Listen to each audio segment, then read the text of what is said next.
네, 세계는 지금 새로운 핵시대 문턱에 서 있습니다. 미국과 러시아의 핵 군축 협정이 종료되면서 이른바 핵 군비 통제 공백 시대가 열렸는데요. 지금 주요 핵 보유국들은 앞다퉈서 핵 전력을 강화하고 있습니다. 우리 안보 환경에는 어떤 영향을 미치게 될지 오늘 디펜스 프라임에서 살펴보겠습니다. 매년 세계 핵무기 동향을 발표해온 스톡홀름 국제평화연구소가 있는데 여기 연례 보고서를 보니까 핵무기가 다시 국가 권력의 핵심 수단으로 부상하고 있다라고 경고를 했습니다. 사실 냉전이 끝나고 나서는 굉장히 오랫동안 핵을 군축의 흐름이 이어져 왔었는데 이게 역전되고 있는 거잖아요. 지금 왜 세계가 다시 핵에 주목을 하고 있는 걸까요? 몇 가지 이제 이유를 말씀드릴 수 있는데요. 네. 아마 제일 중요한 것은 최근에 일어난 전쟁의 영향이 아마 클 겁니다. 그래서 러시아 우크라이나 전쟁이 이미 이제 4년을 넘어가고 있고요. 그리고 이제 미국이 이라크 침공으로 인한 이제는 뭐 휴전이 되긴 했습니다만 그 전쟁도 있었잖아요. 그리고 이제 이스라엘하고 헤즈볼라 전쟁도 있고 그러다 보니까 이 전쟁의 영향이 이제 굉장히 큰 거죠. 그래서 이걸 결국 이제 막아설 수 있는 것은 전쟁이 일어나지 않게 하려면 결국 내가 핵무기를 가지는 수밖에 없지 않느냐. 그게 이제 가장 큰 원인이었던 것 같고요. 두 번째는 핵 군비 통제가 굉장히 레짐이 많거든요. 그 핵 군비 통제가 거의 이제 와해가 됐다고 해도 과언이 아니에요. 그래서 미국하고 러시아 사이에 뉴스타트 그거 하도록 돼 있었는데 네. 그게 올해 2월 달부로 끝났단 말이죠. 그리고 이제 중거리 협정이라고 하는 INF 그것도 이제 끝난 거고. 그리고 사실상 NPT라고 하는 것이 비확산 조약이거든요. 이게 이제 5년 단위로 계속 재평가 회의를 해요. 그런데 이제 5년 단위로 재평가 회의를 할 때마다 계속해서 그 공동 성명을 내는데 이게 지금 세 번째, 그러니까 15년 동안이죠. 15년째 동안에 공동 성명 하나도 못 냈단 말이죠. 그러니까 그만큼 지금 이 핵 문제에 대해서 군비 통제 레짐 자체가 이제 무너져 버리니까 이 서로 통제가 안 되는 거죠. 예. 통제가 안 되다 보니까 어떤 문제가 생깁니까? 러시아는 그거 가지고 계속 전술핵 쓰겠다고 막 얘기하고 있고 중국은 뭐 나중에 논의가 되겠습니다만은 뭐 1000기, 1500기 이렇게 이제 올리겠다고 그러고 미국도 이제 핵실험하겠다라고 막 얘기하고 있는 그런 거잖아요. 그러다 보니까 이제 이런 것들이 계속해서 뭐 문제가 좀 되고 있는 거고 맨 마지막으로 하나만 더 말씀을 드리면 아무래도 이제 어떤 그 미국이 전 세계에 대한 어떤 그 핵에 대한 확장 억제라고 할까요? 그 신뢰성에 이제 의문이 생기는 거죠. 한국도 그렇고 일본도 그렇고 많은 이제 그 서유럽 국가들이 야 정말 미국이 뉴욕에 한 방 맞으면 그 한 방을 맞고서도 우리를 위해서 정말 핵무기를 쓸 건가 예. 이게 이제 신뢰성이거든요. 여기에 대한 의문이 생기니까 너도 나도 야 여차하면 나도 이제 핵무기 가져야 되겠다 그런 생각을 이제 하는 거죠. 그러다 보니까 지금 제3차 핵 시대로 접어든 게 아닌가 이렇게 볼 수 있습니다. 말씀하신 그 국가 가운데 중국이 지금 가장 빠른 속도로 이제 핵 전력을 확대하고 있어요. 지금 매년 100개씩 추가를 해서 무서운 속도입니다. 지금 약 620기 정도로 추정이 되고 있는데 중국이 이렇게 빠른 속도로 핵 전력 증강에 나서는 이유는 뭘까요? 여러 가지가 이유가 있겠는데 아까 말씀하신 것처럼 스톡홀름 국제평화연구소에서 매년 연례 보고서를 이어북이라고 이제 발간을 합니다. 하면서 중국의 핵탄두 보유량이 이제 우리 1월 기준으로 했을 때 620기 정도로 하고 있고 전문가들은 한 2030년도 되면 1000발 정도가 넘을 거라고 이렇게 예측을 하고 있고 뭐 사일로 마찬가지로 해서 계속 올려가고 있는데 실질적으로 보게 되면 저는 내부적인 요인과 외부적인 요인이 있다고 보거든요. 내부적인 요인 같은 경우는 시진핑 같은 경우 정치적 동력을 확보하기 위해서 2049년 군사강국 선언을 이미 했잖아요. 네. 하면서 계속 내부의 결속을 가지고 자기 힘을 이제 과시하는 측면에서 그렇게 하는 측면이 하나 있다고 보고 있고요. 대외적인 측면은 두 가지 나눌 수 있는데 전략적인 측면 같은 경우에는 미국과의 어떤 그 전략 경쟁을 차원에서 그 최소 억제력으로서 이제 공세적 그 핵전력으로 전환을 할 수밖에 없는 상황이다. 이런 어떤 인식이 좀 있는 것 같고요. 네. 또 군사적 측면 같은 경우에는 미국의 선제 타격 정책에 어떤 변할 수 있는 어떤 그런 뉘앙스 계속 트럼프 정부에서 보이고 있잖아요. 그래서 거기에 대한 어떤 대응책이 필요하다는 어떤 위기의식 이런 것들이 종합적으로 이제 판단돼서 표출된 것이 아닐까 이렇게 평가를 하고 있습니다. 지금 로이터 통신이 이런 보도를 했습니다. 중국이 대규모 핵 기반 시설을 짓고 있다. 그러니까 핵 미사일 경납고가 있던 사막 지역에 수천 제곱킬로미터에 걸쳐서 발사된 이제 벙커 같은 것들이 있다는 것을 인공위성이 이제 포착을 한 건데 뭐 추측은 됩니다. 내륙 깊숙한 사막 지역에 이런 시설을 짓는 이유 짚어볼까요? 이제 이게 지금 어디에다가 주로 짓고 있느냐 하면 신장 위구르 지역이라고 있습니다. 네. 그게 이제 아주 중국 전체의 지도로 봤을 때 정말 내륙 깊숙이 있는 거죠. 그러니까 여기가 또 이제 사막 지역이고 그러니까 이걸 이제 이런 시설들을 그 인구 밀집 지역 옆에다가 이렇게 지어 놓으면은 나중에 전쟁이 일어났을 때 굉장히 이제 문제가 되지 않습니까? 그러니까 생존성 차원에서 좀 가능하면은 미국으로부터 제일 멀리 떨어져 있는 곳, 그것이 바로 이제 저장성하고 이렇게 신장 위구르 지역이니까 이 지역에다가 이제 설치를 하는 거고요. 또 사목 지역이라고 하는 것 특징 자체가 이렇게 사일로를 만들어내는데 좀 이제 유리한 그런 측면도 있고, 또 하나는 이제 은폐하기가 좀 좋습니다. 그 위에다가 뭐 뚜껑 덮고 모래 이렇게 해놓으면 그러네요. 이게 뭐 이게 사일로가 있는 건지 모래인지 이거 모르는 거거든요. 그래서 그런 이제 생존성의 문제가 제일 크다는 거고요. 두 번째는 거기에 사일로가 한 개, 두 개가 있는 게 아니고 수많은 구멍이 있는 거잖아요. 쉽게 얘기하면 그 사일로가 있는데 그 사일로 하나하나에다가 핵미사일을 탑재하는 건 아니에요. 그러니까 어떤 거는 빈 곳으로 놔두고 어떤 곳은 거기다가 핵미사일을 탑재하는데 상대방이 볼 때는 어디에 진짜가 들어있는지 모르는 거잖아요. 그러다 보면 그것을 파괴하기 위해서는 수없는 이 미사일들이 날아와서 파괴해야 되잖아요. 상대방의 전력을 소진시키는 그런 목적도 있다라고 보고요. 그리고 이제 여기에 신장 위구르 지역 자체가 여기에 지금 ICBM용 발사용 그 사일로만 있는 것이 아니라 이걸 이제 통합해서 할 수 있는 작전을 할 수 있는 것들이 이런 체계가 구축이 돼 있어요. 그러니까 우주 자산들 그리고 사이버 자산들, 그러면 이게 이제 미사일하고 같이 결합이 될 수 있는 거잖아요. 그런 것들이 같이 이렇게 뭉쳐져 있는 그런 집적 지역이기 때문에 그쪽 지역을 그렇게 선정을 하지 않았나라고 봅니다. 중국의 전승절 때마다 이제 무력을 과시하는데 80주년 열병식을 보니까 신형 대륙간 탄도 미사일, 미국 본토를 타격할 수 있는 거죠. 그리고 잠수함 발사 탄도 미사일까지 공개를 했습니다. 이 공개된 무기들만 봤을 때는 핵 삼축 체계를 고도화하고 있다 이런 분석이 나오고 있는데 핵 삼축 체계라는 게 얼마나 위력이 있는 건지 궁금해요. 이게 이제 영어로 말하게 되면 뉴클리어 트라이어드라고 해서 이제 핵 트라이어드라고 말을 하는데 육상, 해상, 공중 같이 준비를 하겠다는 거예요. 그래서 그 이유는 뭐냐면 핵 억제의 생존성을 강화하고 그 다음에 이 세 가지 축으로 돌았을 때 실질적으로 투발 수단을 분산하면서 생존성을 강화하면서 우리가 실질적으로 억제를 할 수 있잖아요. 네.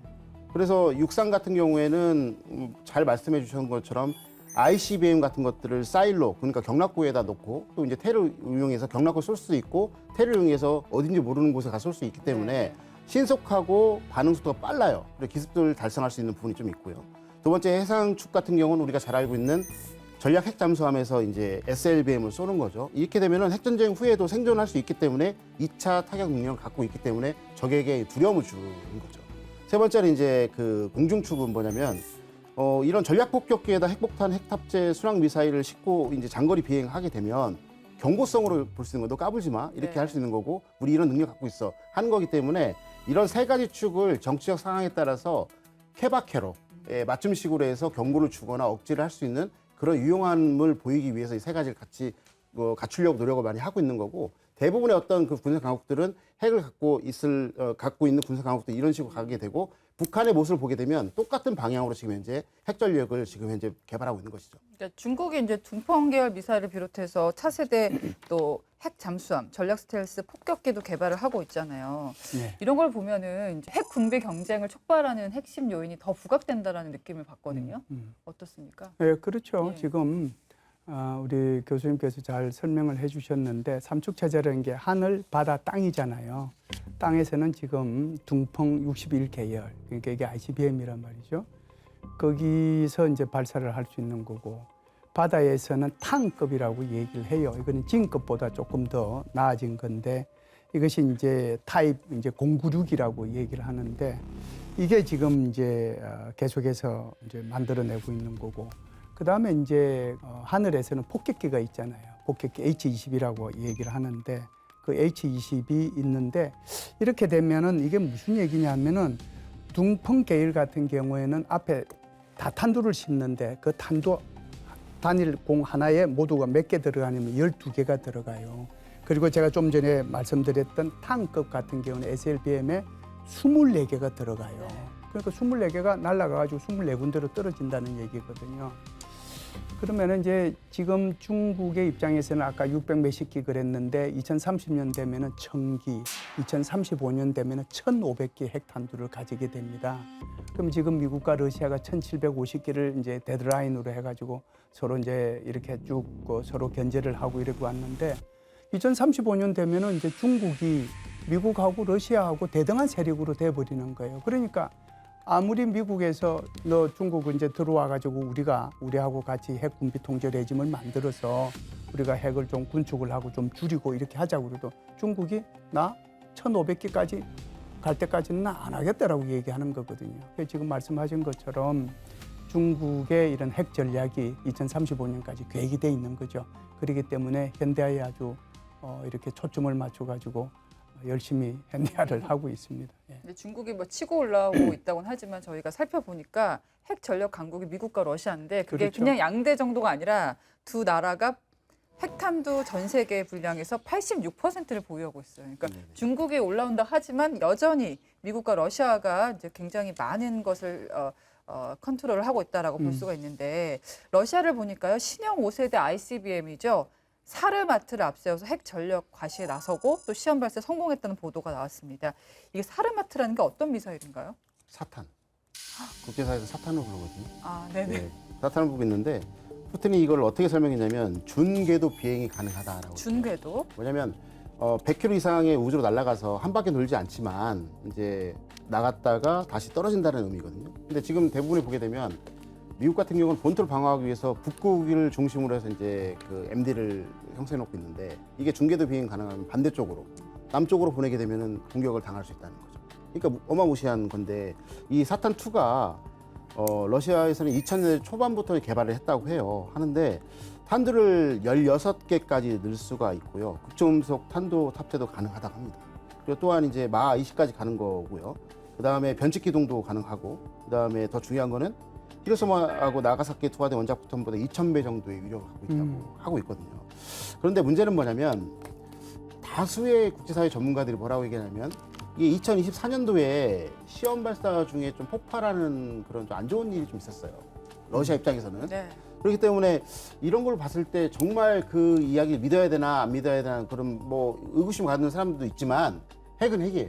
미사일은 미사일이고. 그렇기 때문에 안보는 보수적인 관점에서 봐야 되기 때문에 이런 부분에 대해서 대비를 철저하게 해야 되고 실제로 이 러시아가 이런 어떤 미국을 직접적으로 타격할 수 있는 미사일을 이제 개발했다 하게 된다면 네. 지금 파병을 통해 가지고 여러 가지 군사과학 기술을 받고 있는 북한의 입장에서 이와 관련된 기술을 받을 수 있다는 전제 조건이 가능성이 있는 거기 때문에 이런 부분들을 우리가 유심히 살펴볼 필요가 있다고 봅니다. 이번 시험 발사를 보니까 미국과 러시아 핵 군축 조약이죠. 뉴 스타트가 종료된 다음에 첫 번째 핵 전력 발표라.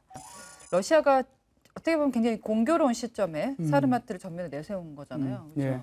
사르마트가 실제로 이제 배치가 되면 영국하고 프랑스 같은 경우는 3분 이내에 이제 파괴를 할 수 있는 거고 독일은 이제 좀 가까우니까 한 1분 반, 90초에서 100초 정도면은 거기를 때릴 수 있다고 그러니까 이거 자체가 굉장한 위력을 갖고 있는 그런 미사일이죠. 그래서 이걸 가지고 지금 말씀하신 것처럼 왜 푸틴이 5월 15일 날 이거 처음 이제 시험 발사했거든요.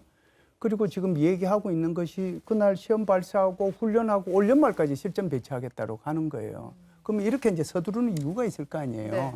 그 서두르는 이유가 아마 러시아 입장에서는 미국이 우리 거 아무리 막으려고 MD 강화해봐라. 아무리 MD 강화해도 이건 못 막는다. 그걸 이제 의도적으로 보여주는 거죠. 그러니까 무슨 뭐 우크라이나를 핑계를 삼아가지고 우리를 이렇게 건들거나 그럴 생각을 아예 하지 말아라고 하는 것을 의도적으로 이렇게 얘기하는 거죠. 그래서 미국이 딴 생각 못 갖도록 이렇게 일부러 이제 그러니까 어떻게 보면은 하나의 억제력이라고 봐야 되겠죠. 혹시 실제 뭐 실체가 요만큼인데 좀 더 과시하는 측면이 있는 거예요? 왜냐하면 지금 러시아가 우크라이나하고 전쟁이 굉장히 오래 교착화가 됐잖아요. 교착이 되니까 뭔가 좀 협상 테이블에서 유리한 고지를 점하기 위해서 이만큼이는 실체를 조금 더 과시한 면이 있는 건지. 뭐 그런 측면이 없잖아 있는 네. 건데 실질적으로 우크라이나 러시아 전쟁이 2022년 2월 24일 촉발된 이후에 푸틴은 여러 차례 핵카드를 언급을 했어요. 훈련도 하고 실시도 했고요. 그래서 냉전 시대를 가 보게 되면 실질적으로 이제 그 소련이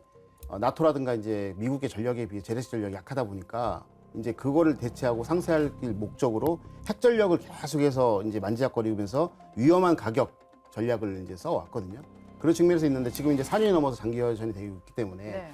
계속해서 뭐 그렇진 않겠지만은 이제 그 계속적으로 국제사회에서 우크라이나에게 군사적으로 계속 하게 된다면 푸틴도 못 이기 이제 그거를 뭐랄까 더 이상 이제 이겨낼 수 있는 힘이 떨어질 거 아닙니까? 왜냐면 그쪽도 4년 이상 했기 때문에 아무리 강대국인 러시아를 할지라도 경제력이 약해지기 때문에 전시 경제를 더 이상 할 수 없는 상황이 네, 되는 거죠. 네. 그래서 더 이상 이 국제사회가 러시아에게 군사 지원을 하지 말고 우리가 이제 협상으로 나갈 수 있는 길을 터달라는 어떤 그런 측면에서 이제 하나의 경고가 되는 거고 이런 부분들이 계속해서 벨라루스에 가서 뭐 핵훈련을 같이 하고 그다음에 북한과 연계하고 K-23을 받아가지고 와서 데이터를 하고 이런 여러 가지가 전술핵을 할 수 있는 어떤 그런 훈련과 실질적인 무기 체계를 투발 수단을 사용하면서 계속적으로 이제 국제사회에 경고를 보내면서 실제로 더 이상 들어오지 마라 이런 어떤 경고성으로 해서는 정치적 수사라고 볼 수 있겠습니다. 네, 이제 미국을 짚어보겠습니다. 지난해에 이어서 지난해 이미 트럼프 미국 대통령이 핵실험을 재개할 수 있다라고 해서 논란이 한 차례 있었는데요.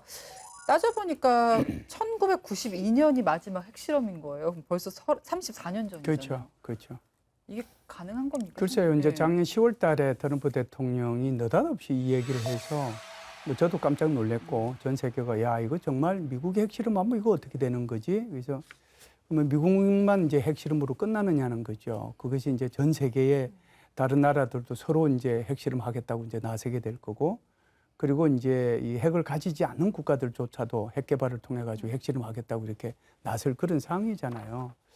그래서 그러면은 왜 이 트럼프 대통령이 이 얘기를 했느냐가 중요하죠. 우리가 크게 보면 핵무기는 전략 핵무기하고 전술 핵무기로 나눌 수 있습니다. 전략과 전술. 네, 전략 핵무기 같은 경우에는 그게 뭐 메가톤급이니까 그거는 뭐 상상을 초월하는 건데 그것은 사실은 정치적인 의미가 있지 군사적으로는 아무런 의미가 없는 무기거든요.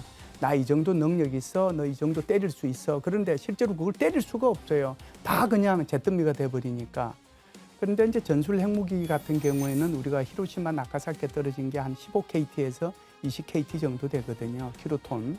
그 정도 되니까 이것은 아무래도 좀 쏘기가 훨씬 더 문턱이 좀 낮아지는 거잖아요. 그러려면 지금 이제 미국 같은 경우는 뭐 300kg짜리도 만들고 뭐 1.5톤짜리도 만들고 그러면 조금 작게 만들면 그것만 딱 필요한 곳에 이렇게 쓰게 되면 이게 무슨 큰 뭐 피해도 안 주면서 원하는 이제 목표를 달성할 수 있다 이런 생각을 하는 거죠. 그러려고 하면 이 전술 핵에 대해서 실험을 해야 될 필요가 있지 않느냐. 그 이제 트럼프 대통령이 그럼 실험해라라고 얘기를 하는 거죠. 그런데 미국의 전문가들은 이렇게 얘기해요. 시뮬레이션 가지고 충분히 다 된다. 실험할 이유가 하나도 없다. 그럼 실험만 하면 주고 어디서 하느냐면 네바다에서 하거든요. 그게 사막지대지 않습니까? 그런데 네바다 주의회에서 작년도 10월 달에 트럼프 대통령이 우리 그 실험하겠다니까 네바다 주의회에서 조리를 통과시켜서 네바다에서 핵실험 못한다. 그렇게 얘기했단 말이죠. 그러니까 핵실험 하려면은 그거 준비하는데 한 3년 정도 그리고 이제 결국은 그 핵실험할 장소의 그 주나 시나 이런 데로부터 지지도 받고 그래야 되는데 그게 또 민주주의 국가니까 제가 볼 때는 거의 불가능하고 하지 못할 것 같다 이런 생각은 해요. 그러면 이건 어떨까요? 트럼프 대통령이 이제 이 뭐 핵실험 재개하겠다 언급하고 엿새 만에 2세대 ICBM을 시험을 발사했단 말이에요. 이게 미국의 3대 핵무기 발사 수단 가운데 하나였는데 어쨌든 러시아하고 중국에 이제 경고를 하는 거죠? 네, 나 그렇죠. 가만히 있지 네. 않겠어? 그래서 2025년 지난 2025년 10월 30일 날 우리가 핵실험 재개 발표를 하고 나서 6일 만에 이제 11월 5일 정도가 될 거예요. 그때 이제 그 미니트맨 3를 발사했는데 이게 캘리포니아 반덴버그 우주 기지에서 그 레이건 탄도미사일 방어 시험장까지 떨어졌단 말이에요. 이게 이제 약 6,760km를 비행을 한 거고 이 미니트맨 3가 최대가 9,600km를 감안했을 때 이제 그 안에서 이제 움직인 건데 말씀하신 것처럼 실질적으로 핵실험을 다시 하기에는 이제 국내적, 국제적으로 좀 문제가 많이 발생하지 않겠습니까? 네. 근데 아까 제가 3축 중에 육상 또는 지상축을 말씀드렸을 때 이게 순식간에 전개를 해가지고 기습적으로 발사할 수 있는 특징이 있기 때문에 그런 것들 모습을 보여준 거고 실질적으로 핵에 관련된 실험을 하지 못하지만 그 투발 수단을 미국 계속 해왔거든요. 계속 해왔기 때문에 그런 경고성이 많이 있고 저는 좀 이런 의미에서 좀 이걸 좀 받아들여주면 좋을 것 같아요. 트럼프 대통령이 우리가 생각하는 거와 다르게 행동들을 많이 하잖아요. 근데 실장님께서 말씀하신 저도 그렇게 생각하지만 못할 수도 있지만 많이 할 수 있는 부분들도 저는 여지가 있다고 봅니다. 그 성향을 봤을 때. 네. 그래서 이런 안 할 부분 것 봤을 같이 때, 하다 또 해요. 그리고 또 예. 이제 이런 얘기를 했어요. 북한, 중국, 러시아는 다 하는데 우리는 안 한다라고 이렇게 하면서 했기 때문에 그 부분은 못할 것에 많은 표를 줄 수 있지만 그 성향을 봤을 때는 그 완전 그 가능성을 배제하지 하면 안 된다라고 좀 저는 생각을 합니다. 그러니까 트럼프 대통령이 예측하기 참 어려운 것이 안 할 것 같다가 하기도 하고 할 것 같다가 안 하기도 하고 이게 혼재되어 있는데 미국이 또 지금 차세대 ICBM 센티넬 발사 시설하고 네네. 핵 잠수함 정보도 공개를 했단 말이에요. 예. 지금 이게 미니트맨 3 이게 이제 작년 같은 경우는 이게 3번이나 발사를 했어요. 2월달, 5월달, 11월달에 발사를 하고 올해도 지금 지난 3월달에 미니트맨 3를 시험 발사를 했거든요. 그런데 이거 할 때마다 다 공개했어요. 이거요. 예, 다 공개하고 그리고 이제 지금 5월 10일 날이죠. 5월 10일 날 지브롤타르에 입항한 USS 알래스카라고 하는 이게 이제 핵 잠수함입니다. 여기서 이제 SLBM을 쏠 수 있는 그런 건데 이것을 여기에 들어갔다고 공식 발표를 했어요. 그런데 SSBN이라고 하는 우리가 이제 핵 잠수함이라고 하는 것은 비밀 중에 비밀이거든요. 우리가 이제 통상 제1격이라고 하는 것이 이렇게 이 공중의 전략 폭격기나 그렇지 않으면 ICBM을 통해서 때리는 것을 제1격이라고 얘기를 하고 제2경력 세컨드 스트라이크라고 하는 것은 잠수함에서 내가 받은 것을 보복하기 위해서 때리는 것을 세컨드 스트라이크를 얘기해요. 그러면은 잠수함의 생명은 뭡니까? 언익성이잖아요. 예. 비밀스럽게 움직이는 건데 이것도 내가 지브롤타르에 입항했다라고 다 공개를 했어요. 의도적으로.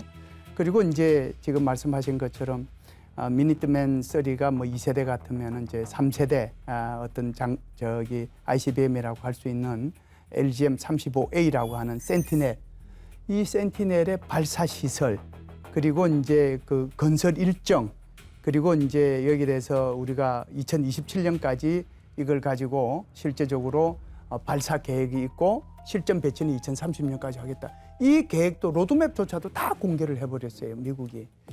그러면은 미국이 왜 이런 걸 이 비밀스럽고 비밀스러운 것을 왜 공개할까요? 공개하는 것은 결국은 이게 언익성이 중요하고 비밀이 생명인데도 불구하고 어떻게 하는 것이 오히려 핵전쟁이 일어나지 않도록 하는 억제력을 발휘할 것이냐. 그래서 내가 비밀스럽게 모든 것을 다 하면 상대방이 얼마나 가지고 있는지 모르잖아요.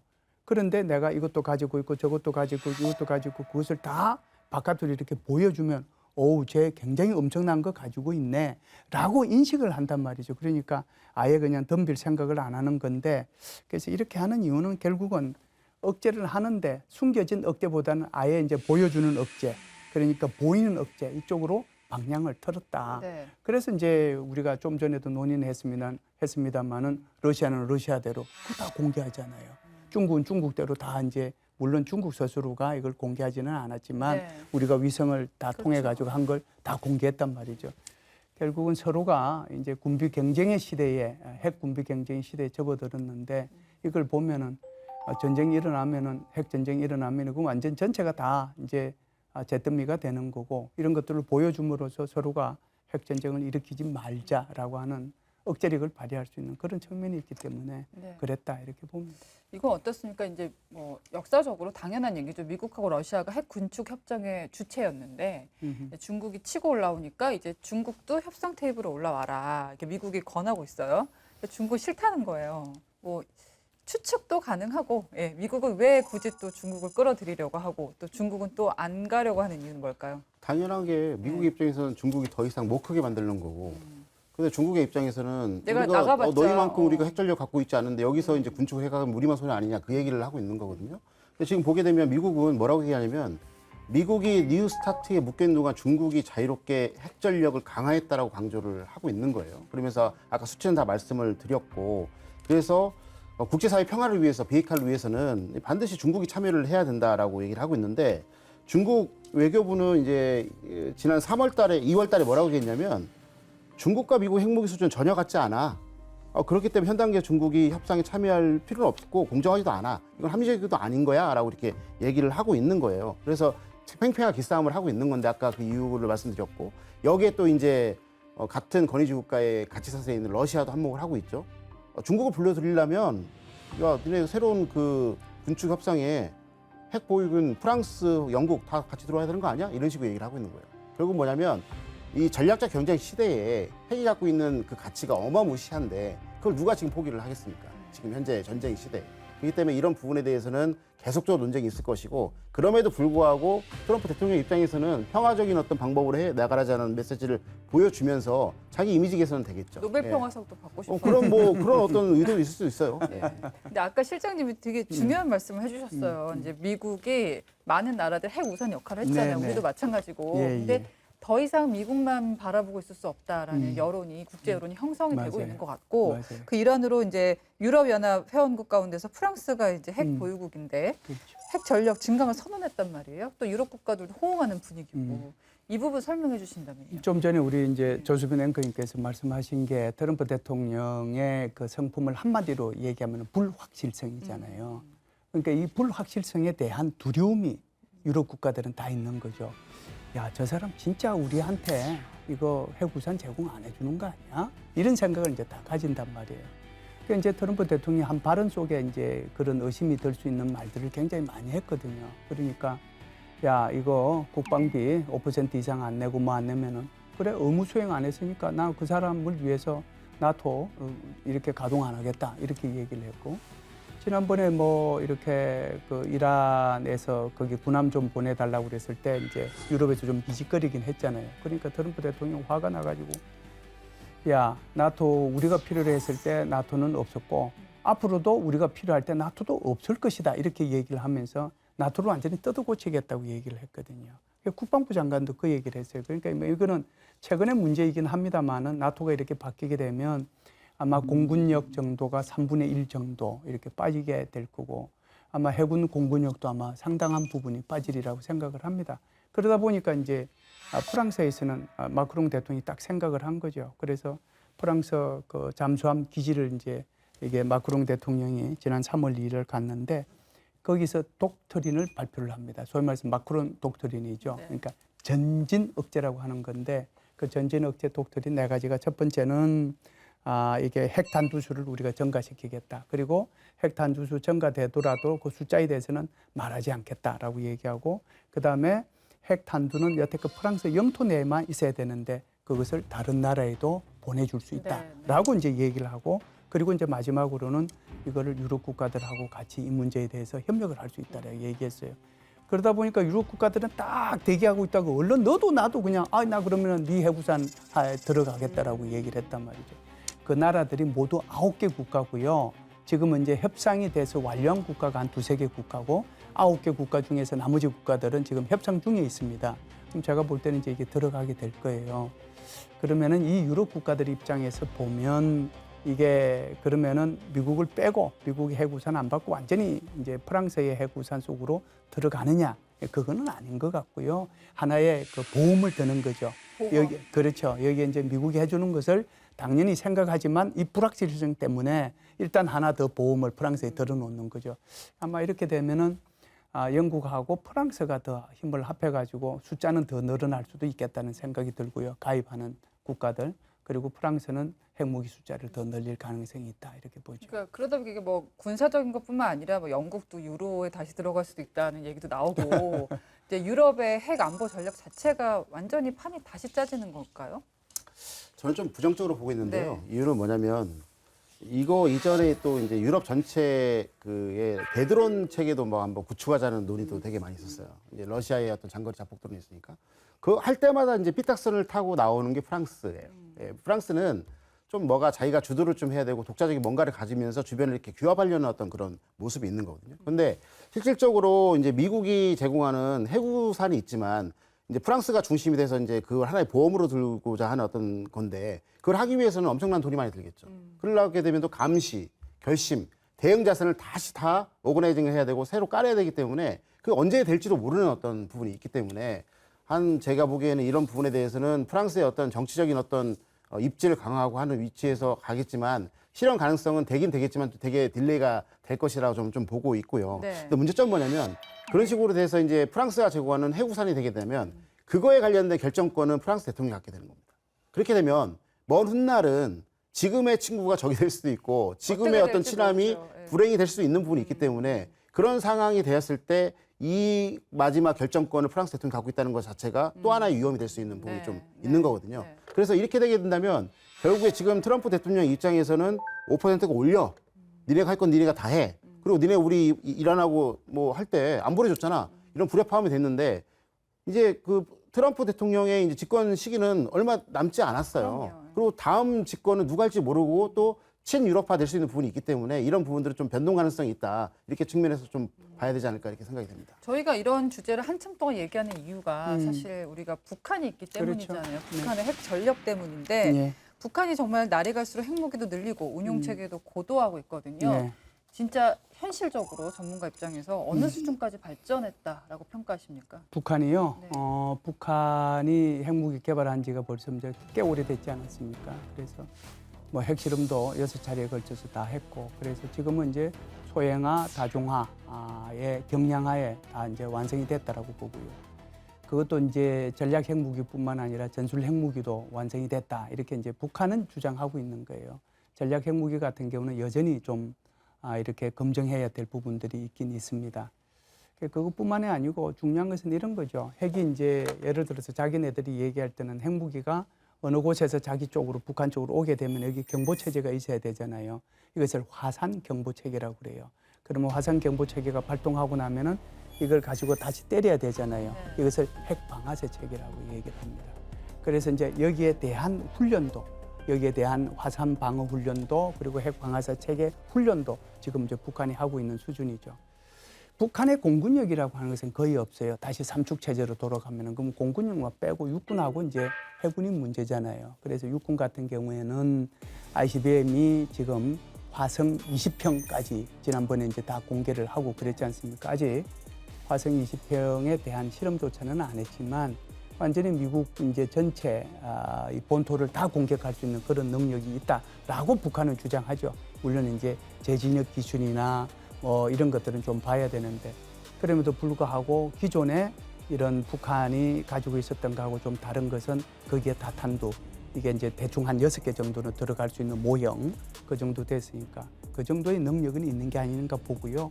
두 번째는 바다란 말이죠. 이 바다에서는 뭐 김근호 함도 있긴 하지만 지금 북한이 8,700톤급 핵 추진 잠수함 그것도 SSBN이라고 얘기해요. 그래서 핵 동력 그다음에 전략 유도 무기 잠수함이라고 그러거든요. 핵 동력이라고 얘기하는 것은 핵 추진이고 그다음에 전략 유도 무기라고 하는 것은 SLBM이나 SLCM 소위 말해서 탄도미사일이나 크루즈 미사일을 잠수함에서 발사하는 거고 그 잠수함이라는 거예요. 그 이제 우리가 SSBN이라고 얘기를 하는데 이게 뭐 중국을 많이 좀 이렇게 벤치마킹 해가지고 만들어진 게 아닌가.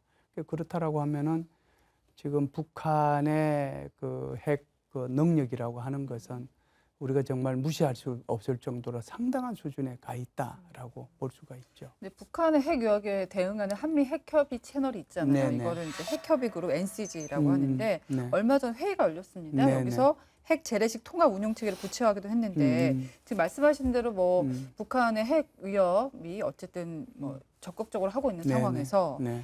핵 재래식 통합 운용 체계라는 건 어떤 의미를 갖는지 궁금합니다. 예, 핵 재래식 이 통합이라고 하는 것이 CNI라고 얘기하는데요. C라는 것은 Conventional Forces라고 하는 거니까 이것은 이제 한국의 첨단 재래식이 이제 포함이 되는 거고요. N이라고 하는 것은 Nuclear Weapon을 인테그레이션 하는 거거든요. 그러니까 첨단 재래식 무기하고 미국의 핵 무기를 이렇게 통합해서 하는 그것을 이제 CNI라고 얘기합니다. NCG는 2023년도에 만들어졌죠. 그런데 지금까지 총 6차례 회의가 있었습니다. 그런데 1차 회의하고 2차 회의는 주로 상징적인 그냥 앞으로 이걸 어떻게 했으면 좋겠습니까? 이 내용이 뭐가 있으면 좋겠습니까? 하는 그런 정도의 회의였어요. 그런데 3차하고 4차 정도 할 때는 절차, 어떻게 이것을 더 세부적으로 만들어서 절차를 할 것이냐 여기에 갔고요. 5차하고 6차, 이번에 한 게 6차인데요. 5차 같은 경우에는 이제 트럼프 대통령이 들어서고 난 뒤에 있었거든요. 그런데 이게 작년도 12월 달에 있었습니다. 그것도 야, 이거 트럼프 대통령 들어서서 이거 NCG 없어지는 거 아닌가 다 우려했었어요. 그런데 어찌됐든 작년 12월 달에 했고 이번에 6차에 이번에 했단 말이죠. 6월 달에. 그러니까 이번에는 이제 어떤 거냐면은 운용적 평가예요. 운용적 이제 그 NCG가 된 거죠. 그러면은 이게 무슨 얘기냐면은 정말 북한이 핵미사일을 이렇게 우리한테 쐈을 때 이걸 한국의 이 첨단 재래식 무기하고 미국의 핵무기하고 이것을 어떻게 여기에 결합시켜 가지고 대응할 것이냐 하는 것을 하는 거거든요. 그러면 한국의 공군 전력, 그다음에 인도 태평양 전략, 그다음에 SLBM 잠수함, 그다음에 미국의 전략 폭격기 이것까지 다 해가지고 시나리오별로 이걸 운용하는 거예요. 네. 그래서 이제 이것이 이번에 됐고 또 이번 같은 경우에는 특히 이제 중요했던 것이 이번에 그 서로 정보 이렇게 교환할 수 있는 것에 대해서 체계를 했어요. 정보 교환 체계를. 왜 그러냐면은 핵 운용을 하려면은 그게 전부 다 1급 비밀들이에요. 그럼 이게 이제 나가면 큰일 나는 거잖아요. 네. 그러다 보니까 그게 이제 이번에 체결이 됐기 때문에 정보에 대한 체결로 인해서 앞으로 이런 그 뭐라고 할까요? 뭐 이게 이제 시뮬레이션을 하든지 TTX를 하든지 실제 이제 뭐 하여간 여럿이 모여가지고 훈련을 해보든지 하는데 굉장히 이제 활성화될 거다. 그래서 억제력이 많이 향상될 거다 이렇게 네. 저는 봐요. 얼마 전에 주한미군의 한미 핵 재래식 통합 담당 조직도 신설이 됐잖아요. 이건 어떤 역할을 하게 돼요? 원래 기존에는 이제 그 CNI라고 하는 그 개념을 실질적으로 주도하는 그 부서가 한미라사에 가보게 되면 J5라는 부서가 있었어요. 그 안에서 이제 밑에서 여러 가지 원오브 됨으로써 그거를 다뤘는데 이번에 이제 지난 3월 26일 날 발표한 걸 보게 되면 J10이라는 별도 조직으로 신설을 했다는 거지 않겠습니까? 그래서 이제 독립적인 어떤 기구로서 이제 성장이 된 거고, 그래서 주로 하는 게 뭐냐면 미국의 전략사, 우리 전략사의 어떤 전력을 조합하거나 이제 국제 정치라든가 한반도 상황에 따라서 그 핵전력 관련 것들과 우리의 첨단 재래 전력을 어떻게 융복합해서 실어낼 거냐 이런 것들을 많이 하고 있는 부분이거든요. 이런 걸 보게 된다면 새롭게 이제 CNI를 담당하는 조직이 새롭게 신설됐다는 것은 뭐냐? 미국이 핵을 포함한 모든 전력을 동원해 한국을 지원하는 확장 억제 측면에서 상당한 진전이 있는 것이고, 물론 앞으로도 구체화돼서 어떻게 해야 되는 SOP가 발전돼야 되겠지만은 결국에는 이제 한미 동맹의 끈끈한 어떤 이정표로서 새로 태어난 걸로 보고 있고, 실질적으로 우리는 여러 가지 정치적인 어떤 문제 때문에 핵을 가지게 되는 것이 좀 제한이 되고 있지 않습니까? 네. 그런 측면에서 미국에 있는 핵 전력과 우리 갖고 있는 첨단 재래식 전력을 어떻게 융복합해서 이런 억제를 하고 동아시아에서 안정성을 확보할 것이냐, 그런 측면에서 어떤 새로운 이정표가 될 것이다, 저는 이렇게 보고 있습니다. 네, 제3차 핵 시대가 시작됐다. 영국의 이코노미스트지가 최근에 핵 군비 경쟁을 가르쳐서 이제 평가를 한 건데요. 새로운 핵 질서가 형성되고 있습니다. 우리에게는 어떤 안보 전력이 필요하다고 보십니까? 우리로 봐서는 이제 북한의 핵 문제가 가장 크니까요. 첫 번째는 이제 국제사회하고 특히 이제 미국하고 빈틈없는 그런 공조를 통해서 북한의 비핵화에 초점을 맞춰야 되겠죠. 그래서 우리 대통령께서도 북한 비핵화를 장기 목표로 둬야 된다라고 얘기를 한 거고, 지난번에 얼마 전에 있었죠. G7 정상회의에서도 북한의 비핵화해야 된다라고 하는 것을 명시를 했잖아요. 네. 그러니까 국제사회가 북한의 비핵화에 대해서 이렇게 같이 공동으로 노력해야 되는 게 첫 번째고요. 그럼에도 불구하고 당장 우리한테는 위협이 되지 않습니까? 그럼 뭐 위협이 되려고 하면은 우리로 봐서는 결국은 NCG 이런 회의들을 통해 가지고 CNI, 그러니까 우리의 첨단 재래식 전력하고 미국의 핵 전력을 이렇게 통합된 이런 것들을 제대로 좀 이제 만들어 가지고 이것이 이제 운용이 좀 제대로 될 수 있도록 그런 노력이 우리한테 필요하지 않느냐라고 보고요. 조금 더 욕심을 내면 이것이 이제 이 정도 선에서 그칠 것이 아니고, 정말 이게 한반도에서 핵 전쟁이 일어나면 이걸 작전으로 어떻게 해야 될 것인지, 그래서 이걸 작전 계획화도 좀 시작을 해야 되지 않을까라는 그런 생각을 합니다. 그리고 이제 우리 전략사령부, 미국의 전략사령부도 있고 카운터 파트너가 이제 한국의 전략사령부인데, 그 전략사령부들끼리 실시간으로 이렇게 정보 또 통신 이런 것들을 오고 가야 되거든요. 네. 그런 데 대한 이제 시스템이 좀 구축이 되어지지 않느냐라고 보고요. 또 하나는 우리가 지금 한국 스스로가 이제 가장 중요한 것 중에 하나가, 좀 모자라는 것 중에 하나가 우리가 ISR이 부족해요. 그러니까 뭐 정보, 그다음에 수색 이런 것들이 정찰 능력도 좀 부족하거든요. 우리가 이제 정찰 위성도 띄우고 또 소형 정찰 위성도 또 앞으로 2030년까지 띄우지 않습니까? 그러면은 이제 북한을 이렇게 방문하는 것이 30분 단위로 되긴 하더라도 지금 이게 이제 좀 많이 부족하기 때문에 이 분야를 조금 강화해서 우리 스스로가 작전을 할 수 있도록 그렇게 갔으면 좋겠다라고 말씀을 드리고요. 마지막으로는 지금 현안 중에 현안이죠. 그게 바로 우리가 지금 추구하고 있는 대한민국의 핵 추진 잠수함. 그게 어찌됐든 트럼프 대통령이 임기 중에는 뭐 굉장히 이제 큰 가닥이 잡혀서 가야 되고 가능하면은 올해 중에는 한국과 미국 사이의 어떤 협정이 체결이 돼서 이것이 아무런 차질 없이 이렇게 갈 수 있도록 해야 될 필요가 있다. 뭐 그 정도 말씀을 드리겠습니다. 네, 주상훈 교수님. 저는 좀 정치적인 측면에서는 실질적으로 이제 핵무기를 우리나라가 보유하기 위해서는 여러 가지 문제점도 해결해야 되고 국민적 동의도 필요하기 때문에 결국에는 현 상황에서는 이제 잠재적인 핵 능력을 확보하는 것이 되게 중요하다고 저는 생각을 하고 있습니다. 물론 여러 가지 의미가 있겠지만 그러기 위해서는 기술, 핵물질, 투발 수단에서 다 확보를 해야 되는데 어느 정도 저는 가능성이 있다고 보고 그거에 대해서는 정치권에서 좀 지혜를 발휘해야 될 부분이 있을 것 같고요. 두 번째 전략적 측면에서는 뭐냐면 아무래도 한미 동맹이 강화되지 않으면 실질적 전장권이 전환되거나 했을 때 발생하는 갭이 이걸 누가 이거 채워줄 수 있을 것이냐 그런 문제가 발생할 수가 있고요. 그렇게 하기 위해서는 우리가 지금 추구하고 있는 이 삼축 체계를 더 고도화시켜야 됩니다.